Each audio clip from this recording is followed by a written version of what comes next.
this episode, we speak to Alex Monteiro. He's the founder of High Tea Sessions, the co-founder of Liberation Group. And we talk about Doof culture, what it means to get involved in the Doof scene in Melbourne. We speak about his cultural heritage growing up as a Portuguese young person speaking English for the first time in year 2. Other stories about that. So tune in, have a listen. You won't want to miss it. All right. Welcome, Alex, to the podcast. Thanks for having me. Usually, before we dive in deep with anything, we like to just sit down and I'll guide you through a meditation. Would you be up for that? Yeah, of course. Yeah, awesome. So what I'll do is I invite you to, find a comfortable seat wherever you are. And the invitation is to close down your eyes as well and just to sink into a period of relaxation, whatever it means for your body. Letting go of any preconceived notions of what the podcast may entail, and tuning into your breath and your body. Noticing your inhales,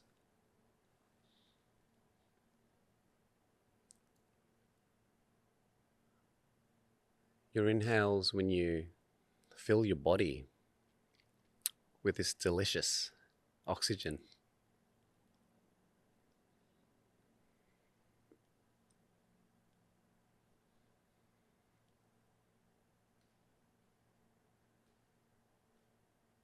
Feeling your chest and your body, your belly, rise and fall as you receive your breath.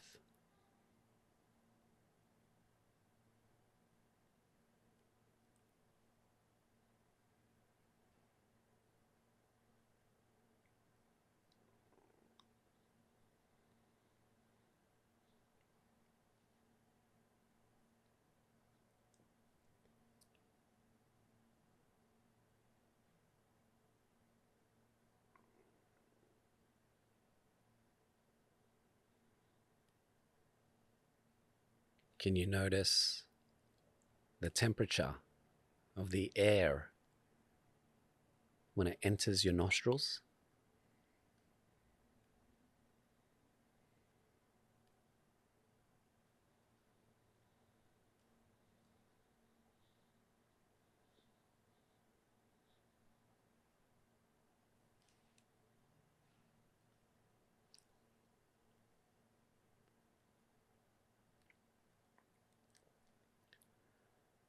And how about when you exhale?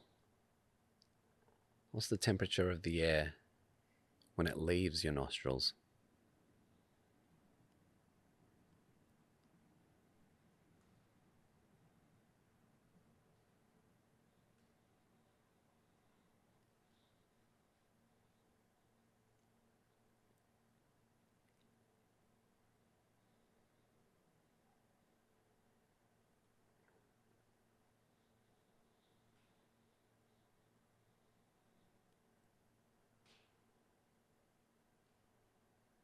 And in your breath and in your body,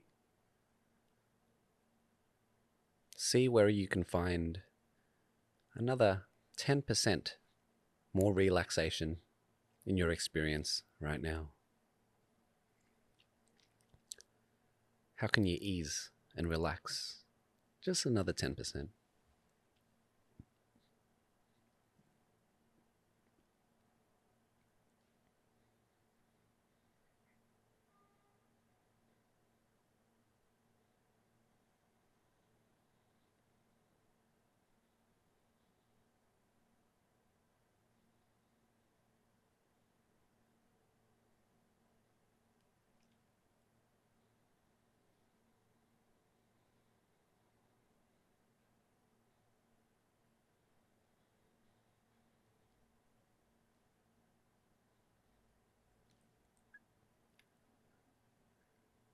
And as you continue to observe your breath in your body, notice 2 points. So one is at the top of the breath, when the breath enters your lungs and completely fills you up and nourishes you up with life force. Feel how there's a momentary fall in the breath as it reaches its peak, and then it comes back down.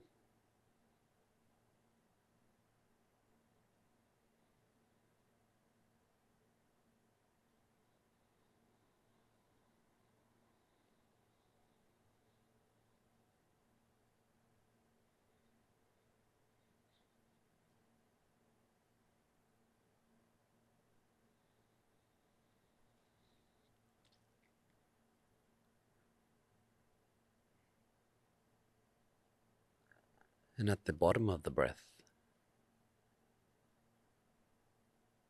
feel that momentary release as you transition between an inhale and an exhale.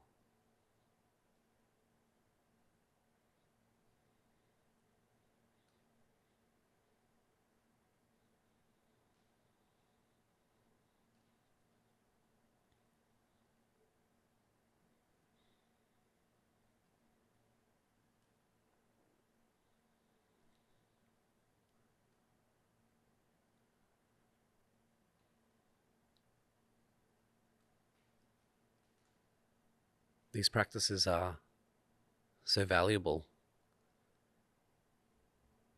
and all we need to do is to tune in, to sit,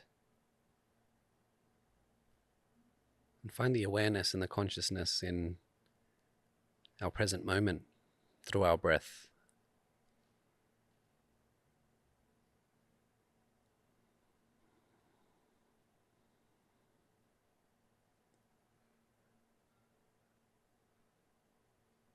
So when you're ready,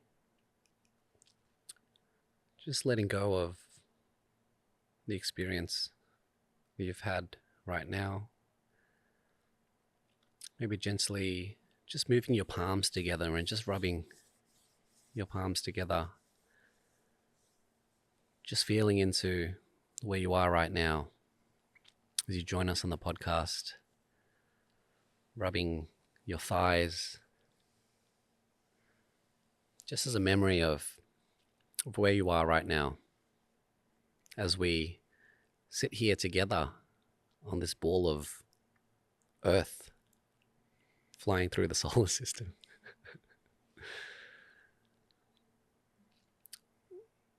So when you're ready, you can gently just open your eyes and gaze around the room. Just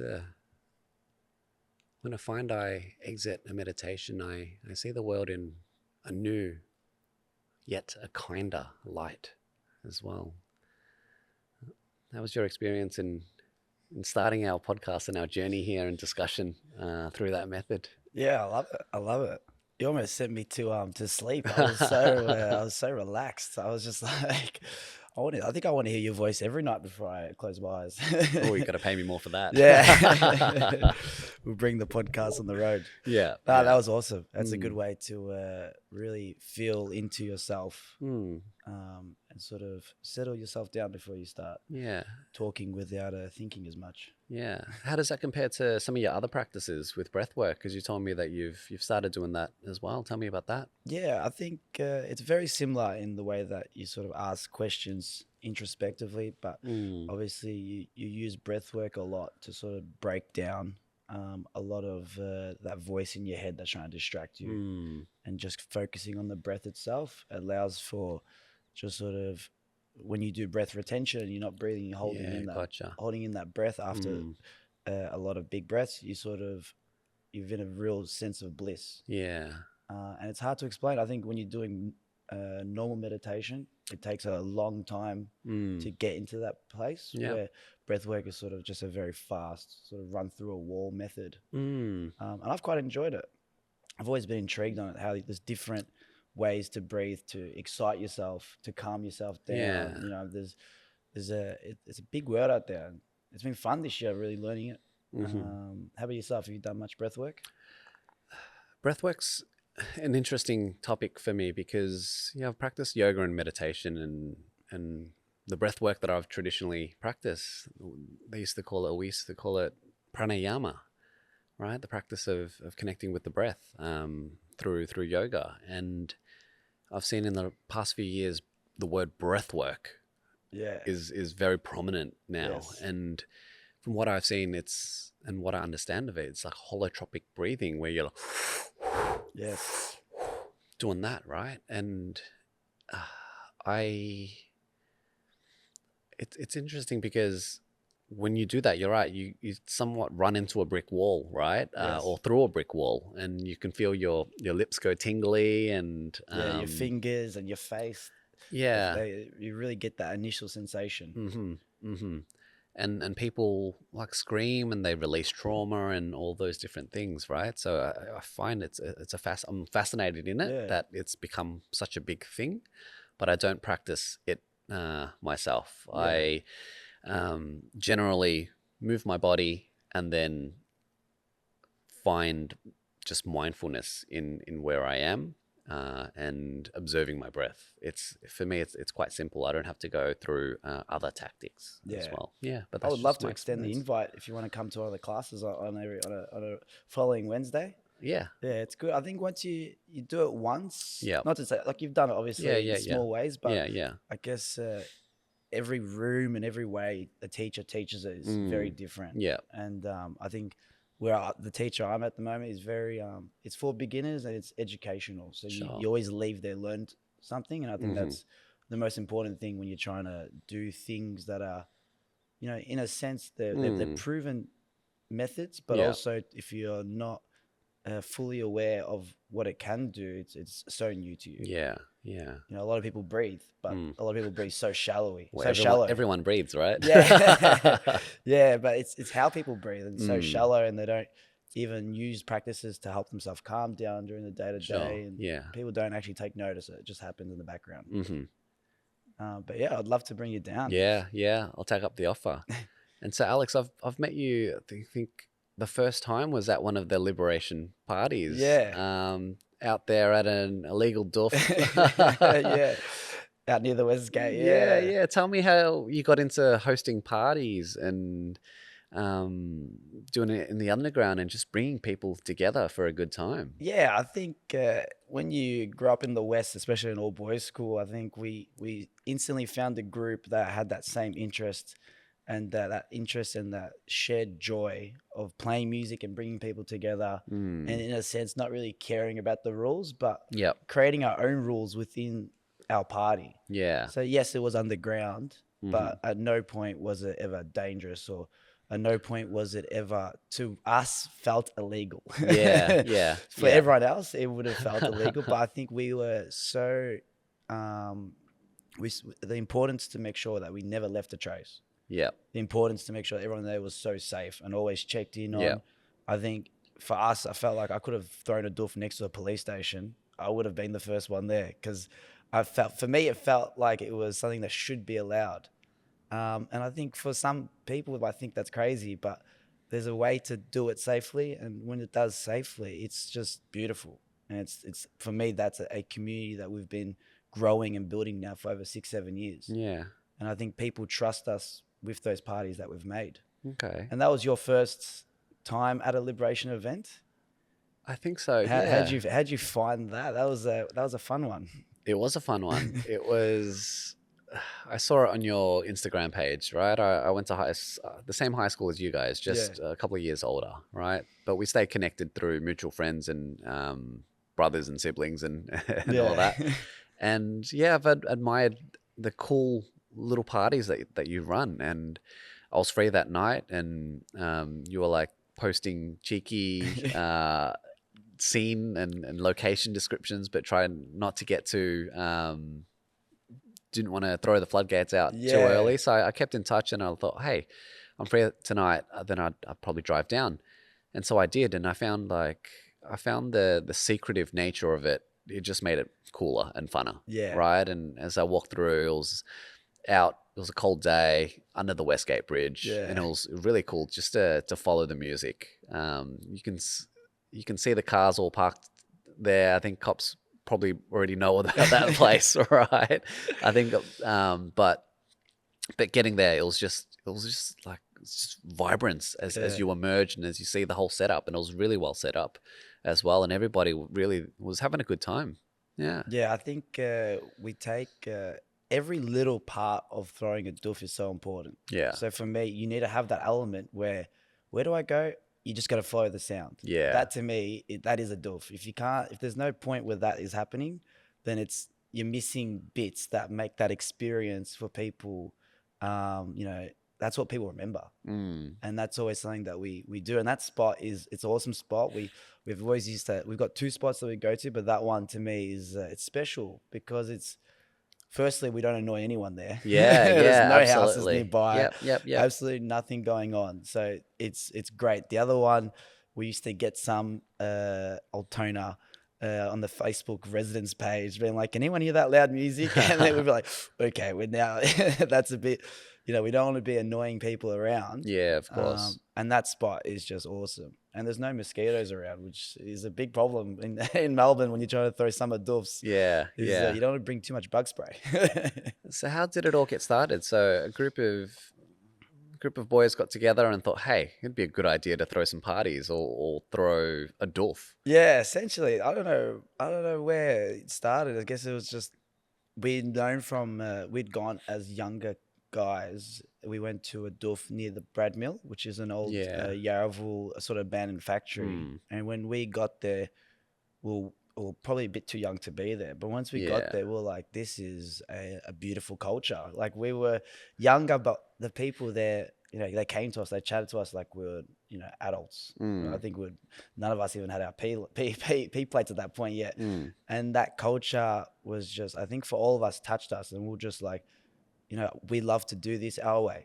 And, a lot of those boys, and we all love music and have a distinguished niche sound.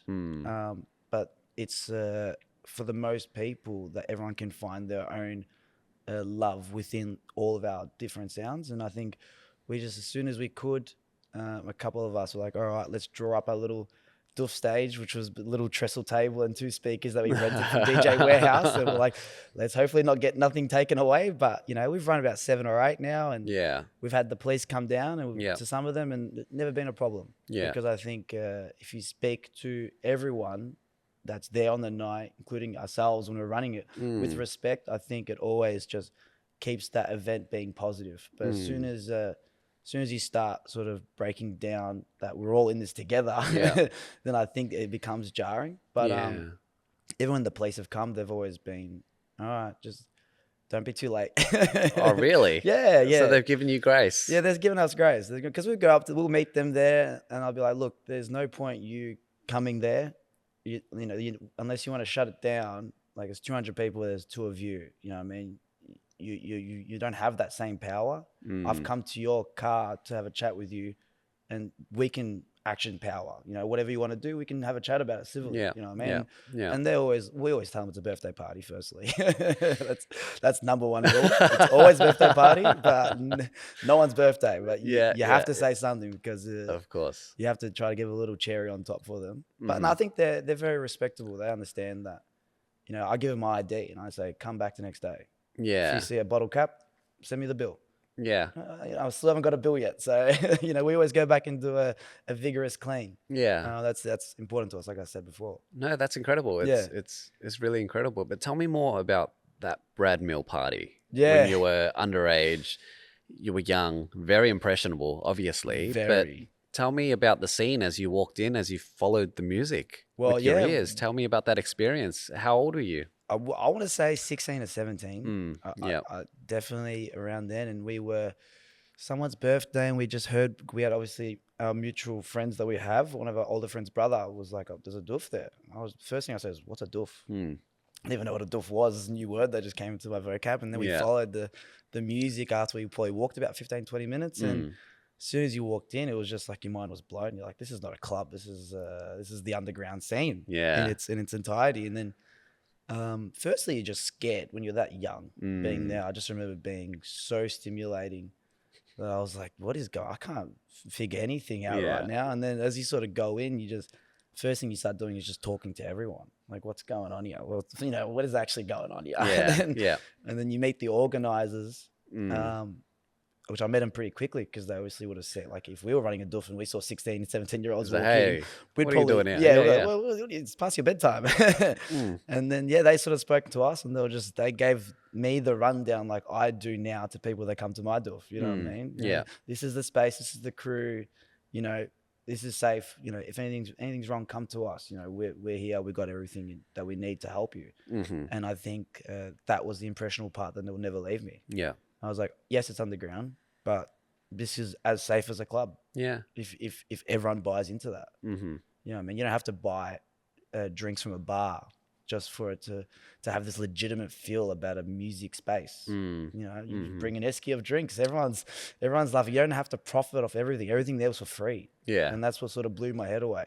And we've run so many Doofs and we've never done a charity. We've never done a hat for money. It's always been come as you are, bring your drinks, but please try to take them home with you. Then, after that, it's just about respect. And I think, I'll never forget the Bradmill Doof. And now that they've knocked it down and they've building apartments on it, it's always, as I drive past, I'm always going to be like, that was my first Doof ever.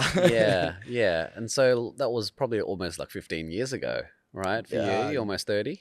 I'm 27 now, so right, almost, maybe 10, 15 years ago. 10, 15 years ago. Tell me about the music that was playing at that point at the Bradmill. I couldn't even. I think it was definitely new club music that I'd ever heard. We hadn't even gone clubbing yet, so let alone Doof was the first electronic music I was listening to, and I just remember just moving instantly. And then we had a friend who was almost had a song stuck in his head the whole way as we were walking home. So it was very impressionable, but it was definitely techno. But not fast at all. It was very groovy stuff. But I do remember that they had a how next to the Bradmill they have that sort of you sort of climb up the stairs and you got the lookout. And we'd climb that lookout. And that was when I was realized that it's an underground scene because like it was with complete strangers, and I was like, I've never been exposed to this, let alone being too young here. Seeing that sort of the moon come up on that Bradmill and then looking into it, I was like, every car on the road here, I can just see the lights going crazy on the Bradmill. How is this even legal? And they're like, oh, this runs until the cops come. And I was like, nice. We're on a clock here. All right, let's go enjoy this. What are we doing here? Let's go and dance. So that's cool. So the moon aspect of it as well. I see the moon in the Liberation logo as well. Was it inspired from the back of that? Or tell me about Liberation and your ethos, your philosophy, and the way that you want to host parties. Yeah, I think Liberation is, the name is it gives it away. We want people to come and liberate themselves in a way, you know what I mean? It's always got to be an open space and you just come as you are and enjoy what you want to enjoy. And I think we do that because we strongly believe that when we go to our own dance events, that in a sense we liberate ourselves, and we always come away from that, any Doof or experience, we always come away different than when we got there. We're all more connected together. And then as individuals, you talk to your friends throughout that experience and we all help each other out. And I feel like you always have more, it's almost like when you come back from a holiday and you, all of a sudden you got more ambition, you're driven and you got a direction. And I think our group has done that with Doofs, believe it or not. So it's liberation for us is important because when we run those events, it gives a chance for our community to come together. I don't think our events are that groundbreaking that people leave having new ambitions, but I definitely believe that our ambition is to get people there and leave impressionable events. And I think that we've definitely achieved that. Our second birthday is coming up and this next summer is looking fun. Okay, I'm excited for that. But there's another spin-off brand that you've created. Yes. Newly. High Tea Sessions. Yes, High Tea Sessions. Yeah, it's for me, that's another, just a labor of pure passion. It's High Tea Sessions. For me, the favorite time of a Doof is always during the day. So when you're at a music festival and it's daytime, you can talk to everyone and anyone. Everyone's welcoming. The Yeah. sun's up. You're getting that. The music's a lot more welcoming and it's sort of jazzy. It's house. It's not as grungy. Yeah. That tends to be my favorite time of the Doof, and I guess I wanted a brand that represents that. So I sort of started High Tea based on that. Yeah. Again, with my experiences growing up, I was very much a Triple J kid.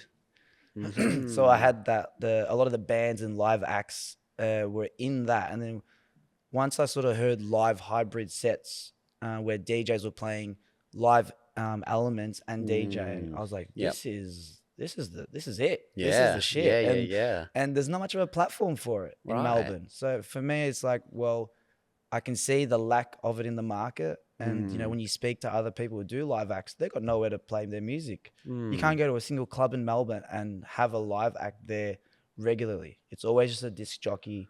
Yeah. And it's not to take away from their craft, but I think it's you know, when someone's playing a guitar, an instrument and DJing, you know what I mean? There's a for me, you sort of watch and you're like, that's beautiful. There's a further, deeper passion where they've learned the instrument and they're incorporating into the act. And I think that sort of was a big part for me. Whereas how can I give them a platform? But then, of course, like, you know, from the last one, I had workshops that run through the event as well. So it's kind of like with every Doof, you know, that you got food, you got music, you got art, and you got, you know, drinks and all that kind of stuff. And you can buy clothes. When you're there, that's a festival. So I guess I'm trying to bring that into just a day event where you're painting and you're doing different workshops while dancing. And you're using the full brain. You're not just socializing. You actually get a chance to be creative. And I think it gives a platform for other creatives to come on board and run their own workshops and sort of naturally build a day Doof community in a way. You're right. I love the daytime during a Doof because, look, the sun's out and people are bouncy and more expressive, and you look around and there's colors everywhere, right? It's absolutely beautiful. And the transition to night, like, you have to get ready for the darkness. You have right? to, But that's when the BPMs go up.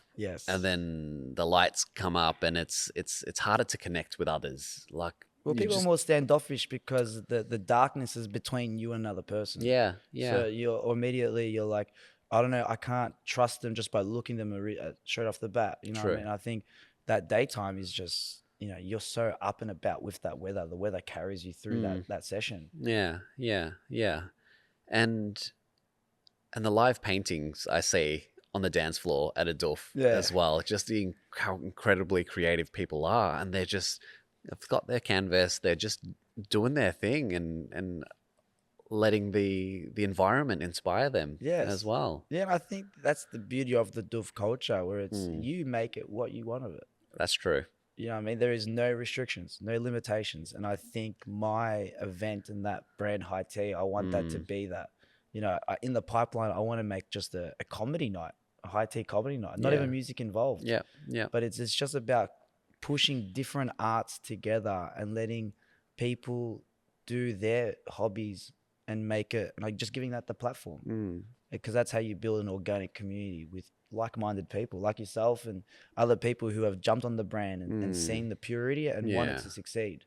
So why hasn't there been a space for live acts to begin with? Why aren't they booked more often at clubs? Oh, I think, there is a scene, but I guess there isn't a group that just specializes. And you know, I personally don't know why. They do tend to have a higher fee, but it shouldn't really draw people away from it. I think it's just the trend at the moment with the music being a lot faster and a lot heavier, that it's actually going away from organic instruments. And it's interesting you ask that. I really don't know the question. Like, I don't know another group that, you know, live acts is their main headliners on every event.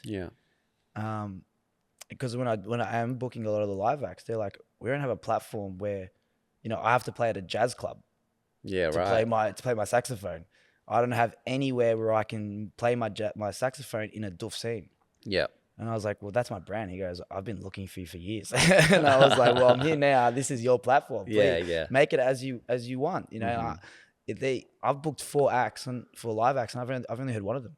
I don't even know the other 3. But it's not, for me, the music doesn't have to be jaw dropping. Mm-hmm. It just has to be, you know, they're an artist. They're going to play their music. You're going to go there. You may like it, you may not like it. But regardless, yeah, that's an art. Mm-hmm. And I think that's the most important thing. It's like when you go to an art museum, you're not going to love every painting. Mm-hmm. You might look at a painting and be confused. But I think it's the fact that you're looking at the painting and respecting that it's up there for a reason. Mm-hmm. And I think that's what's important to me.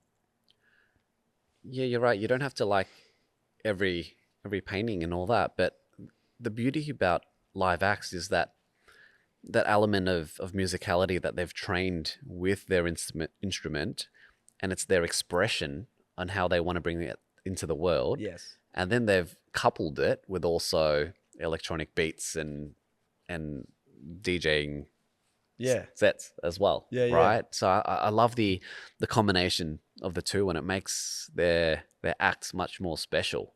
Yeah. Then as well, because Nicky Ryan and his electric guitar, it's beautiful. Yeah, I guess. Look, you know, the main reason I started was I just want him to play. Yeah. You know, I mean, we'll just be at his house and just jamming. He'd get guitar. I'm like, why is he just playing this to me? Like, this is not just for me. This should be for everyone. Yeah. And you know, we worked closely together. He does a lot of the artwork for me. He's a massive supporter. And the guys from Liberation, as soon as I started the brand, they were all just behind me. They're like, go for it. You know what I mean? They really want every party to succeed that we all see, because we've all got passions in different places. Of course. And you know, Nicky loved that first set. He had never even practiced it, and then once it came together, he's like, "Oh, I got to get my stuff together." You know, I'm playing my first live act, and you know, you see, you know, Monolink at Burning Man as the epitome of what a live act can be.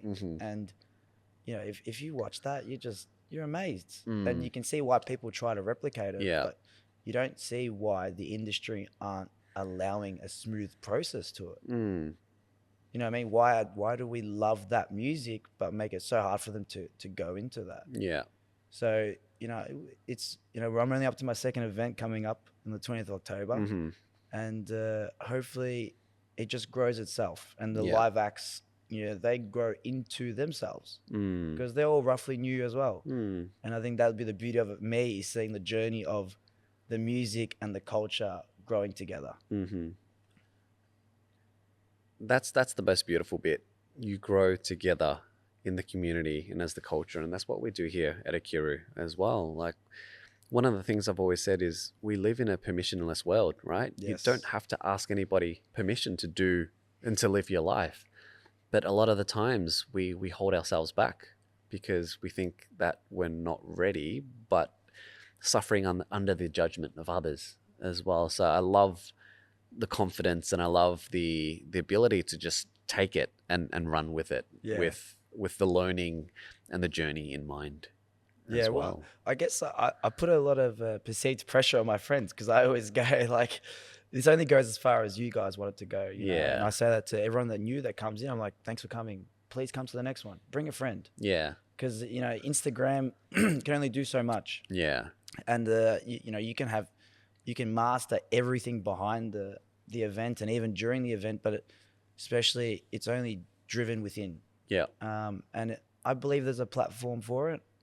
And I can't wait to see how it grows. You know, and there's no success. There's no margin of success. Yeah. It could stay at this size forever. I'd still be happy. That's growing isn't success for me. It's just seeing it at least evolve and move. That's what's important to me. Yeah. So it's that daytime energy of a Doof that you want to bring. Yes. And then just leaving it there at a day party in Melbourne, and then getting people to come and bring their energy, and something will come and blossom from that shared energy, isn't it? Yeah, I believe, like, when the artist asked me, "Oh, what's the brief? What music do you want me to play?" Yeah. And, you know, we've done many briefs for Liberation. We've always said, this is the kind of style, you know, this is the BPM range. And you sort of say things that you want to tailor the music to.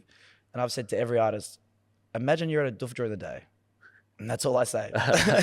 Yeah. And they go, okay, this is going to be fun. Yeah. I give them creative license. Yeah. As if you go to, you know, any Strawberry Fields or any other Doof during the day, you really don't know what's going to get played, but you know you're going to dance. Yes, because of course. it's sunny and you want to dance. Yeah. And I think I'm giving that creative freedom to the artists, and I think, you know, it's in their hands as much as my hands. Yeah. Yeah. So, yeah, I think that to me is what I'm excited to. I'm excited to go to a day Doof in Melbourne, just at a local bar. That's essentially where it's at now. Yeah, So. yeah.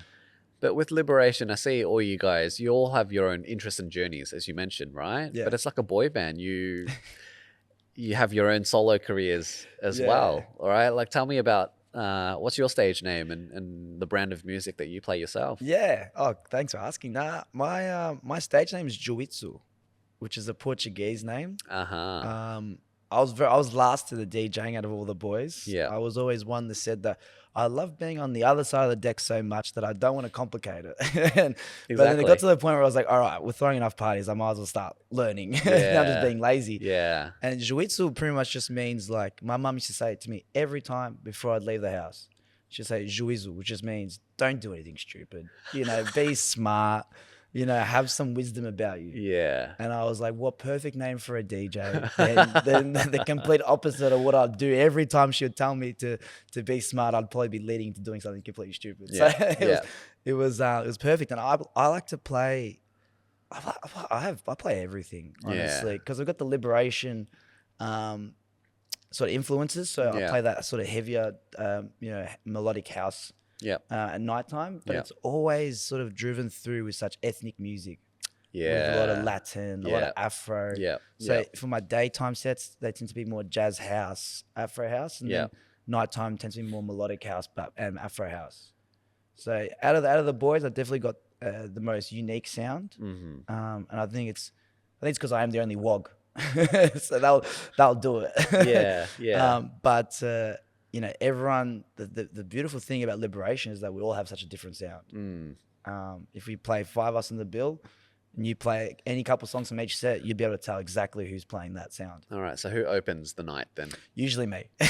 Yeah. Usually me, only because I'm the least experienced. Sure. So I like warming up the D floor. Yeah. I like warming up the D floor because I know if you're there that early to dance, then I want you on my dance floor. Yeah. You're not just coming fashionably late just when it starts popping off. Yeah. You're there to party from the get-go. Yeah. So I treat those people well. Yeah. And I tend to start the night off, and then obviously a lot of the more experienced guys, the ones that have been DJing when they were 16. Yeah, right.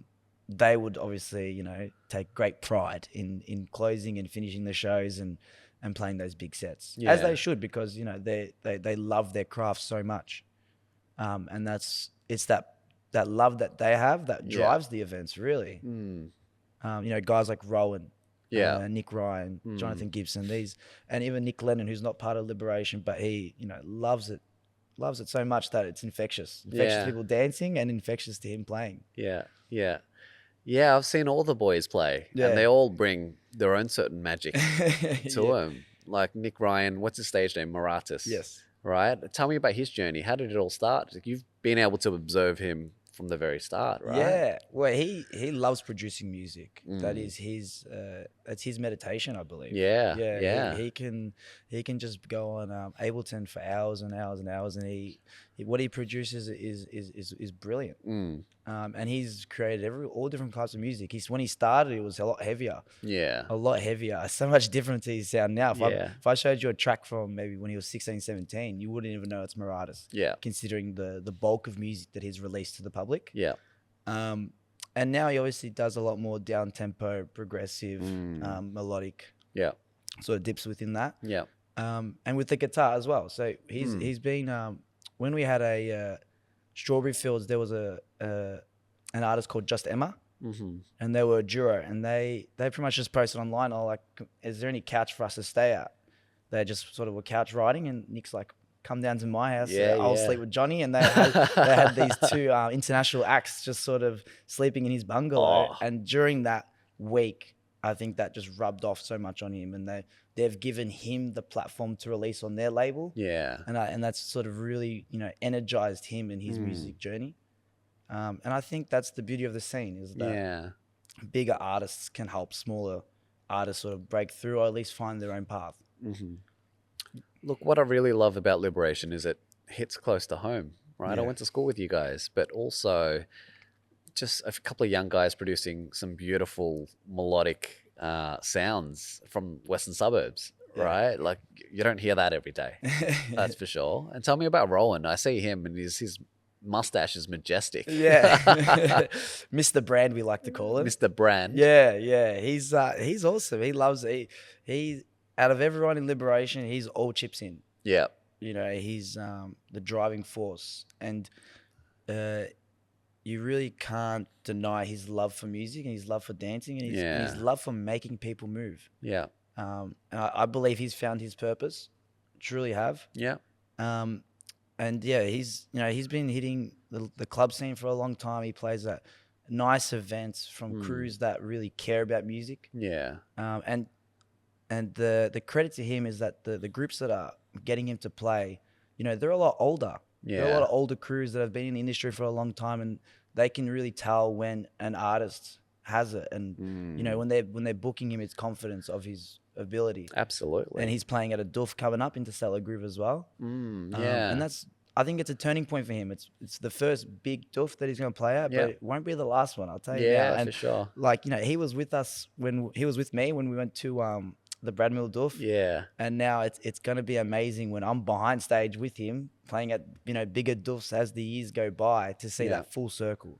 When we walked in when we were 16, but now we have a chance to, you know, make our own little change within the scene. Not to be major because the scene is so massive, it's evolving constantly, but at least give our take to it. That's all we ask for. And what's that change that you want to leave on the scene?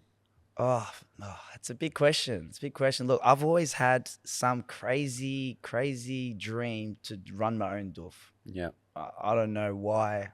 I know they don't make money. But what's the vision? It's the pure passion. I've always wanted to create. I think I love hosting first and foremost as a WOG.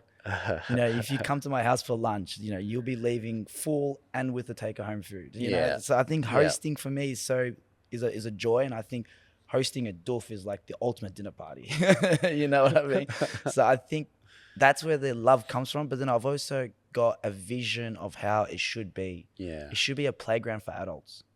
You know what I mean? There should be so many different parts of the game there that you're constantly safely stimulated, where there's art that's interactive, where it be, you know, you create the space for people to create their own art. And I think one day, hopefully I can throw a Doof, or at least one that size that ticks that itch that I have. Yeah. And Liberation as a group, we've always said that when we started, it was one of the things we wrote on the whiteboard, a Liberation Doof. Yeah. Where it's a 3-day camping festival where our community trusts us. Yeah. That when you go there, you're not going to need anything. You know, just bring yourself, bring great intentions. Yeah. And that weekend will be lived forever, you know, internally. Yeah. And, you know, we've only been there for 2 years, and I don't know how far that is. Yeah. But hopefully not too far, because, you know, we're at that place now where the community trusts us. So it's more just about, you know, getting all our ambitions in the right place. Yeah. And so we forgot one member as we're rattling through the Backstreet Boys, right? Backstreet Boys. But what's his name? Gib Funk Daddy. Is that what you guys are called? Yeah, Johnny Gibbs. Yeah, he plays under a couple of aliases. Yeah, right. He plays for Gib Daddy Funk for High Tea. Yeah, that's sort of his chance to put on the sparkly clothes and really rock the dance floor. He dances the most at his own sets. I love it. And then he plays as Obsidian Black for Liberation, which, as you can tell, sounds like someone who means business. Yeah, for sure. Johnny's the best. He's the best. He's the he's like a personality hire almost, because he's like, for us, when everyone speaks at Liberation, I just say, have you met Johnny? Yeah. You have to meet this guy. Yeah. Because he will make you love the brand, because he is our brand. And he's so important to the way that we move forward. And he's the only person that thinks, should we actually need to buy that? You know, he's got that accountant brain. I reckon it'd be bankrupt if it wasn't for him already. Okay. He makes us second guess everything we buy, which is important. Absolutely. Which is important. He's a financial controller. Yeah, if it was up to me and Rowan, I think we would have had to buy it back in a couple of times. We would have bought decorations that we didn't need, fog machines that we only used once, different stuff. Johnny, and his music is, he has the biggest range I've ever seen. Sure. Every type of genre he can play. Yeah. It's impressive. And for DJs, you know, they know that, yes, techno is one style, but when you start doing R&B and hip hop and all these kind of different genres, you mix them differently. And I know a lot of DJs that are really good at DJing house and techno and progressive house, but they can't do R&B at all. It's a different game completely. Yeah, for sure. And Johnny's mastered both games. He loves both. He loves mixing. He's got a range. He's got big range. He's got a big range. Yeah. If I ever have a birthday party, I want Johnny the decks because you don't know what you're going to get, but you're going to get something good. How beautiful. That's amazing. And so tell me, what's the next event that you're running then? Yeah. The next event will be at Dr. Morse. It'll be the 20th of October. It'll be another free event. Yep. I'm trying to keep it free as long as possible, so there's no excuse for no one to come. Yeah. We're gonna have 4 live acts on the bill. So we're gonna have Maradas playing the guitar, and then we've got a saxophonist. We've also got someone who plays the piano, does a hybrid piano set. Yeah. And then we got the main headliner. I mean, all 4 live acts are in their own state and main act. Yep. But Felix is probably the one that I'm most excited for. Sure. Because he's not DJing at all. He's got a machine that we put on the side, and he's sort of doing live looping of bass and hats and different stuff like that while playing the trumpet. So it's gonna be interesting. And then we've also got 5 other DJs, close friends of mine, others in the community that when I told them day Doof, they were like, I'll bring my USB. So the music is gonna be definitely eye-catching. Definitely eye-catching, and it's people are gonna be moving. Moving at this one. And then I'm gonna be running back the painting workshop. So it's technically the grooviest paint and sip. Yeah. Is sort of how I'm marketing it. Yeah. And that paint and sip, even if you don't know how to paint, it doesn't matter. No one's going there and saying, paint the Mona Lisa. Your painting wasn't that bad. Neither was Jasper's. Jasper's had a great painting. But I think you just go there and be creative. Absolutely. That was wonderful. Use your hand to paint. I don't care. There's brushes there. You don't need to use it. Yeah. So just go there and be creative. And then, you're using one side of your brain. And then when you get up and have a boogie, you're using the other side of the brain. So I want you to leave my event being like, wow, that left an impression on me. Yeah. And then I've got a good friend, Holly. She's going to come in and set up a retro fashion stall as well. So for the Doof season that's coming up, there's some good clothes there to get those fits ready because, they're important. A good Doof fit, that sets you up for the whole festival. Of course. It's Dr. Morse have always given me a creative space just to do whatever I want. Some venues I've said, can I set up some canvases? And they've gone, why? And I've just had to go, why not? Yeah. And then so I'm sort of, some venues I'm on the back foot, but with Dr. Morse, they're just like, whatever you want, just do it. Just ask first, but whatever you want, we'll say yes. And I think that's given me confidence in the next event. And 20th October, I can't wait. All right. Dr. Morse, 20th of October. See you there then. See you then. Yeah. And what does the summer look like for the rest of Liberation and the events that you're going to be holding during summer? Yeah, so the group we're going to do a big meeting next week and really lock in some stuff, but we've got so many nice ideas coming up. We've got 3 different international acts that we're talking about. We're also thinking about a Revolver takeover. Heard it here first. Not locked in though. I don't want anyone referring back to this podcast. So if we haven't done it, but we're just getting the gears going. The feels. Yeah. And then obviously we've got our Doofs that are important to us. That are every summer they come around, and you have to keep on the Instagram. Liberation.group to hear about the Doofs when they come around. Yeah. But we'll probably do 2 again this summer. Yeah. Okay. So a lot of exciting things. Oh, so much in the running. Things. Yeah, so much exciting. Well, summer is a chance to get into the sun and dance, and it's a chance to party. It's a lot of people have the holidays, so for us, the winter was a bit quiet. We sort of just took that chance to, regroup. Yeah. I think we went a bit too hard as well. We did a lot of back-to-back events. We didn't have a lot of bid turnover between not doing an event. So we're always sort of in a live event, whether it be the promotional schedule or whatever it was. Yeah. So that time off was awesome, but we are super excited to get summer going. Yeah, you feel it in the air, right? There's still a transition as we go into summer, but I'm excited for it. I'm excited for it for sure. Yeah. I'm excited to get you on the dance floor.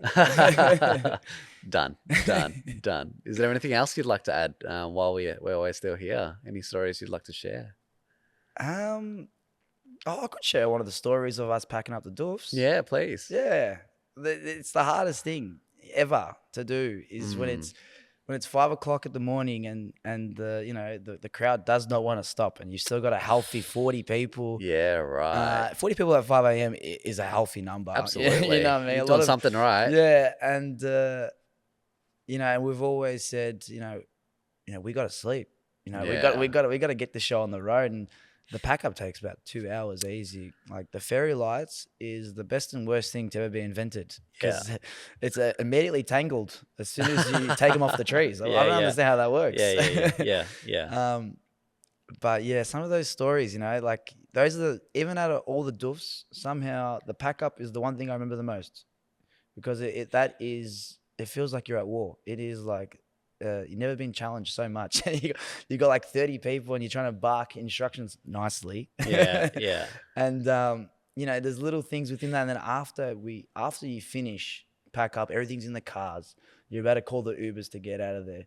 And then you just see everyone there, the core group that have created it from talking about it, from packing it up, bringing it up, all that. And then it's just always a group hug. Yeah. And we always just say, we did it again. What are we doing?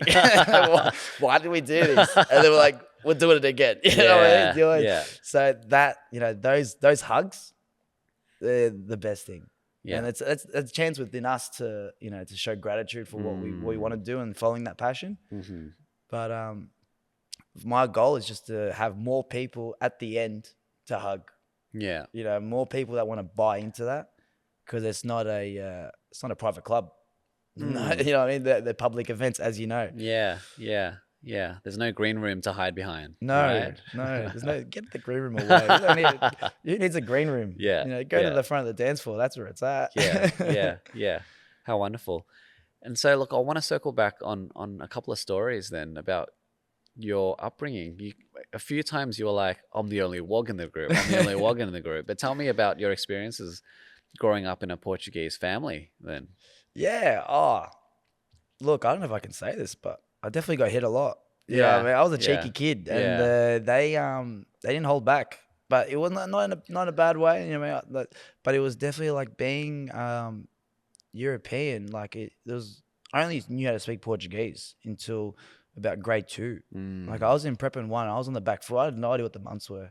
Like the teacher would bring the call out the months, and I'd be saying them in Portuguese. I'd be like, the months? Yeah, like the months of the year. Oh, the months. Yeah, sorry. Yeah. See, English is my second language. I'm already mumbling as we speak. Yeah. And I think I'm so thankful and grateful for how I was brought up, and that Portuguese culture for me is so strong. Like I told you before, my parents were on the committee.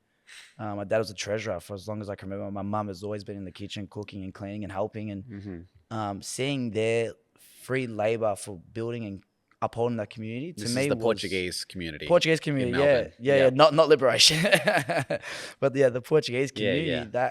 That to me just shows that there's no limitations on what you can create. And they obviously came from Australia. They came from Portugal to here, and the community isn't there for you. It's not already been established. You've actually got to be the first ones to start it, to keep it going, and make sure it grows. Yeah. And I think I grew up with so many young Portuguese kids, and that was the only time we sort of saw each other. Yeah. It was at the Portuguese club every Friday. If you didn't go, you didn't see anyone from your culture. When you went back to school, you're not the only Portuguese. There's no other Portuguese. I was Ronaldo everywhere I went. I mean, there was no one else that was close to Portuguese. Yeah. And it just goes to show how small the community is within Melbourne. Yeah. But it goes to show, like I said, that, my parents were super important in creating that community. And even now, they still go every Friday. For 30 years, every Friday they go there. They go and see their friends. That is their friends. Yeah. They don't have any Australian friends in a sense because they didn't go to school here. So the only people they know are Portuguese. Yeah. And it's so interesting for me. I can't relate. You know what I mean? Like, I'm the only wog in my group for Liberation. You know what I mean? So that already tells you everything. Yeah. I'm so used to multiculturalism here. Yeah, of course. For me, it's normal, but for my parents, that's not normal at all. They've never really tried Asian food.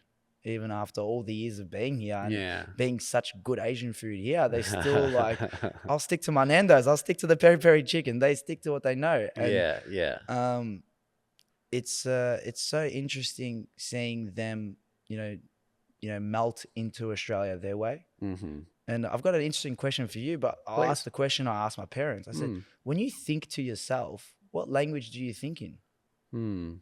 Because that's like the subconscious, but that's also the link between subconscious and the nationality and the origin. Yeah. And when they told me that they think in Portuguese to themselves, that blew my head away. Yeah. Because I would have thought for sure they'd think in English. Yeah. Being here for 30 years, and they speak English the most. They speak Portuguese to themselves and to me. Yeah. But they obviously work 9 to 5 outside in Australia. So, it's only they speak English for so much. I thought it would be.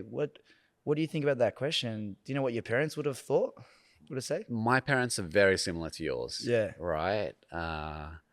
They have been here for 40 years now. Yeah. They think and dream in Vietnamese, for sure. Yeah. Right. Their whole community, their friends, they're one of 9 each as well. So big families, and your siblings become your friends. Yes. All right. That's how you keep the families together. But yeah, Vietnamese all the way, and they can interact and speak English well and all those things. But that comfort, like you've grown up for the formative years of your life in a culture, right? It's hard to abandon that as well. And look, I born and raised here in Melbourne, and I think and dream in English, right? Yes. But I would go to Vietnam and spend a whole month there and get immersed in the language and speak it every day and get really deep.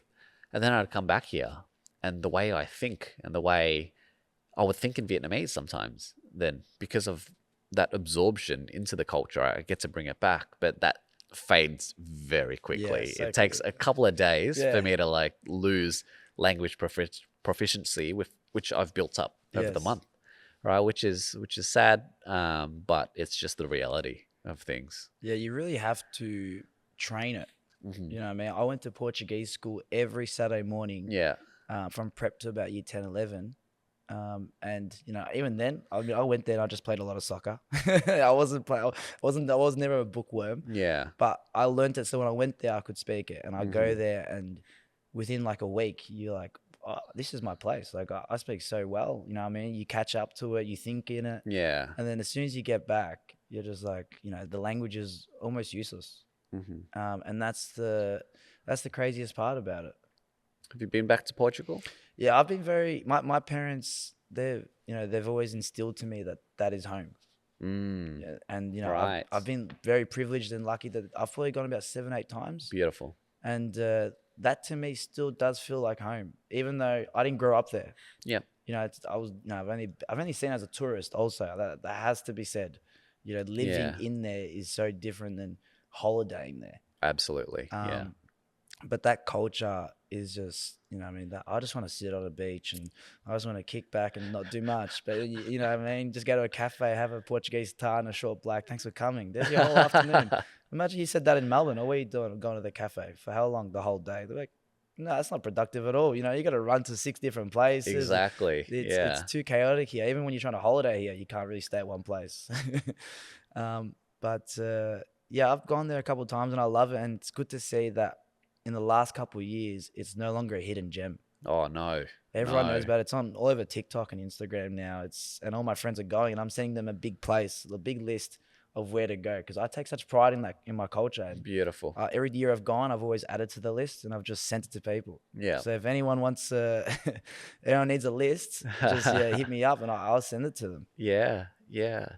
And so this pride in your culture, I didn't realize that was there until I asked, right? But how I see it from your parents in that community building, and I see it translate into yourself as well, because at the events, you're always the one greeting every single person in there. No one leaves a Liberation event or a high tea session without getting to know Alex. Right? Yeah, I feel like it's my best and worst trait, because some people are like, I've spoken enough to you. Can I get some time to myself? And I'm like, well, you've come to my place now, so I got you for as long as I want. Yeah, I guess that is to me, that's the best part of throwing an event. Yeah. You know what I mean? Is meeting new people and getting to know them, getting to know the new culture, having all these chats, having the most deepest of chats and just going there straight away. You know what I mean? Like, I might know you for like 10 minutes before you know, we're talking about, you know, the most crazy thing. And you're like, who is this guy? And why has he brought out this emotive thought I never even thought? Yeah. And I love seeing, you know, how everyone else thinks. There's no right and wrong for me. Yeah. There's no such thing as right and wrong. It's just a perception of an idea. And I love to hear the differences of perceptions throughout different cultures, upbringings, age groups. And I love just playing devil's advocate with everyone that comes to my event. And I think that's what I'm doing. I'm really just playing around with everyone. I'm greeting everyone, but I love to see what the vibes are. Yeah. You know, what people bring to the events. So on this podcast, we talk a lot about culture, but in terms of the context of cultural heritage, right? But when you talk about Doof culture, that's a culture in itself, right? A Yeah, of course. subculture, if you Yes. will. But what is it about Doof culture that lures you in so much that you participate every summer, or you want to create your own festival and experience, your own Doof, to bring people from all over together? What is it about Doof culture for you? I think it's the fact that you're free. You know, Yeah. what I mean? You are not restricted by anything. Yeah. It is what you want it to be.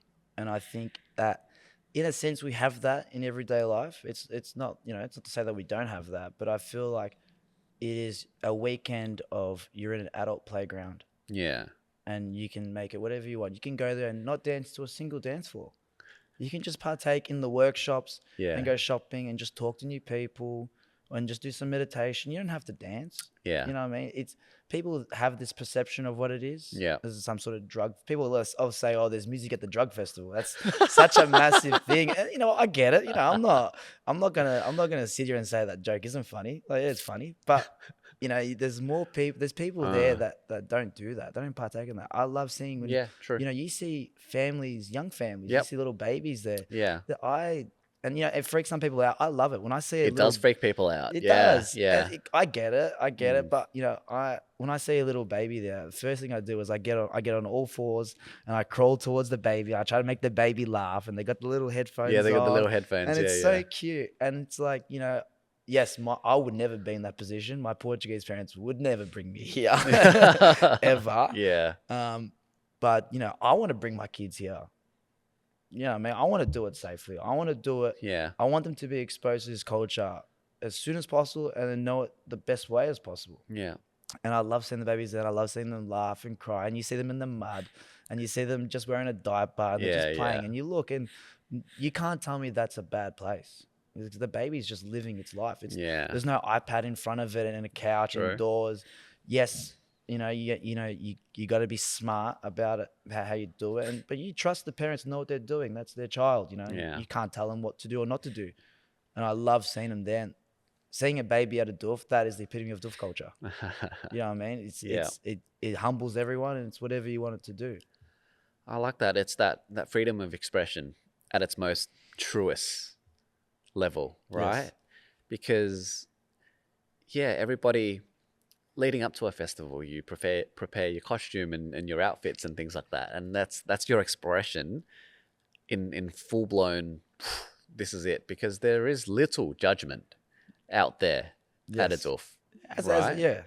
There's less judgment, right? But I see people there, and I see a lot of people who go to a lot of Doofs may struggle to fit into mainstream society as well. But I love how welcoming it is out there, and I encourage everybody to check it out in your own way. Right? Yeah, and that's always the thing. You know, I've got so many friends that haven't gone to a Doof, and I've always said you got to go to one. Just come to one. You know, I know you don't want a lot of camping. That's fine. You can do glamping. You know what I mean? There's ways around it, and I do agree. It's not for everyone. It's not for everyone, no. But I do believe that you should try everything once, and that's something that you should try once. And then if you don't like after the first day, drive home. That's fine, you know. But at least it's an experience, isn't it? You know what I mean? And have you been to many Doofs? What's your experience with the festival scene? A handful. My first Doof ever was Earthcore. It was one of the last few.